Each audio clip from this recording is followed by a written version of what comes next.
Iran के साथ America और इजरायल के युद्ध के उपजे हालात ने दुनिया को बड़ी मुसीबत में डाल दिया है। तीन देशों के बीच इस युद्ध की चपेट में प्रत्यक्ष या अप्रत्यक्ष तौर से दुनिया के कई देश आए हैं। इस जंग का असर सिर्फ मिडिल ईस्ट में ही नहीं बल्कि दुनिया के कई दूसरे देशों पर भी पड़ रहा है। भारत, चीन, पाकिस्तान, बांग्लादेश, श्रीलंका और मलेशिया समेत कई देशों पर इसका असर दिखाई दे रहा है। ये वो देश हैं जो अपने कच्चे तेल, एलएनजी और एलपीजी गैस की जरूरतों को पूरा करने के लिए खाड़ी देशों पर निर्भर करते हैं। लेकिन इस जंग की वजह से हॉर्मुज जलडमरू मध्य के रास्ते सऊदी अरब, कतर, कुवैत, बहरीन और यूएई से होकर आने वाले तेल और गैस की सप्लाई बुरी तरह से बाधित है। हॉर्मुज जलडमरू मध्य से दुनिया के 20% से भी ज्यादा कच्चे तेल और एलएनजी की सप्लाई होती है, जो इस जंग की वजह से लगभग ब्लॉक सा हो चुका है। हॉर्मुज जलडमरू मध्य जो ईरान, इजराइल, अमेरिका की लड़ाई का एक तरह से एपिसेंटर बना हुआ था, जिसके कारण इस मार्ग से कच्चे तेल की आपूर्ति श्रृंखला पूरी तरीके से बाधित हो गई थी। इसका भारत पर भी बहुत बुरा असर दिखाई दे रहा है। भारत में एलपीजी की पर्याप्त आपूर्ति नहीं हो पा रही, जिसकी वजह से अचानक कमर्शियल गैस सिलेंडरों की भारी किल्लत देखने को मिल रही है। इससे सबसे ज्यादा प्रभावित होटल, रेस्टोरेंट और जबकि बाहर से आकर के नौकरियां और मजदूरी करने वाले प्रवासी जो हैं वो भी इससे खासे परेशान हो रहे हैं। मेरा नाम विकास कुमार है। हाँ, मेरा ढाबा है अमृतसर के मसूर नान के नाम से, ट्रांसपोर्ट नगर में।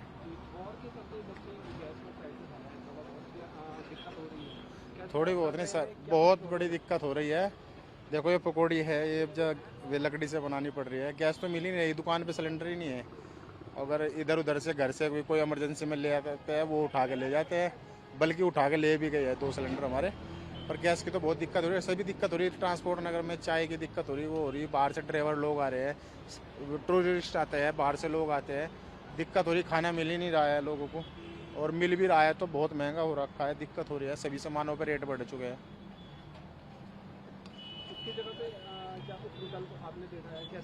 बस विकल्प यही है कि लकड़ी से है, पहले 1 घंटे में काम हो जाता है, अब 4 घंटे में होता है काम। और परेशानी का तो सामना करना पड़ता है, डर लगता है। कभी तेल की बूंद आग में चली गई तो तेज आग हो जाती है, बहुत दिक्कत हो रही है। डर महंगा हो गया गैस, इसीलिए हम लोग कम, मजदूरी कम है, परेशानी ज़्यादा है। कैसे मिलता है सिलेंडर? सिलेंडर बहुत महंगाई मिलता है। 500 रुपये का रोज कमाते हैं, 400 रुपये का आदमी सिलेंडर भगाएगा। आदमी जो है बाहर का मतलब सर सामान लाने में भी 100 रुपया से ज्यादा का खर्चा हो जाता है। आदमी बाहर गया कमाने के लिए, 100 रुपया बचबो नहीं करेगा तो बाहर रहने का क्या मतलब है। सरकार यही है, सिलेंडर सस्ता कर रहा है, जैसे पहले मिल रहा था वैसे मिलेगा तो हम लोग का रोजी रोटी बचेगा कुछ। महीना में अब जितना का कमाई ना उससे ज्यादा का खर्चे हो जा रहा है, तो अब घर क्या भेजेगा आदमी। छोड़ छाड़ के यही दिल्ली से आ गए हैं, अब यहीं पे देखते हैं कुछ करके।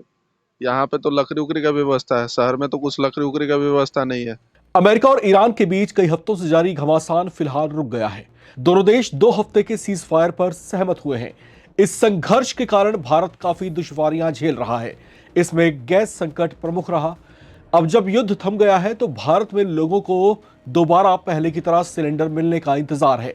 पेट्रोलियम और प्राकृतिक गैस मंत्रालय ने मौजूदा ईंधन सप्लाई की स्थिति पर एक अपडेट शेयर किया है।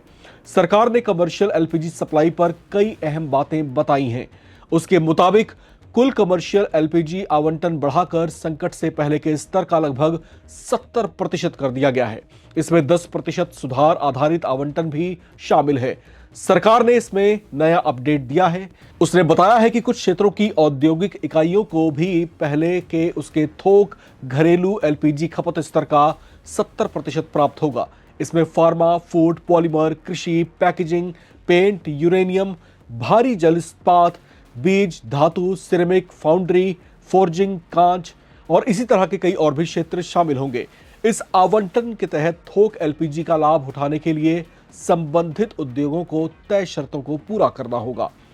भारत सरकार ने यह जानकारी भी दी है कि हर राज्य में प्रवासी मजदूरों को बांटने के लिए उपलब्ध 5 किलो वाले एफटीएल सिलेंडरों की रोजाना की मात्रा को दुगना किया जा रहा है। ये 5 किलो वाले एफटीएल सिलेंडर राज्य सरकार के पास उपलब्ध रहेंगे। इसका इस्तेमाल वे केवल अपने राज्य में प्रवासी मजदूरों को सप्लाई करने के लिए कर सकेंगे। इसमें तेल मार्केटिंग कंपनियों ओएमसी की मदद ली जाएगी।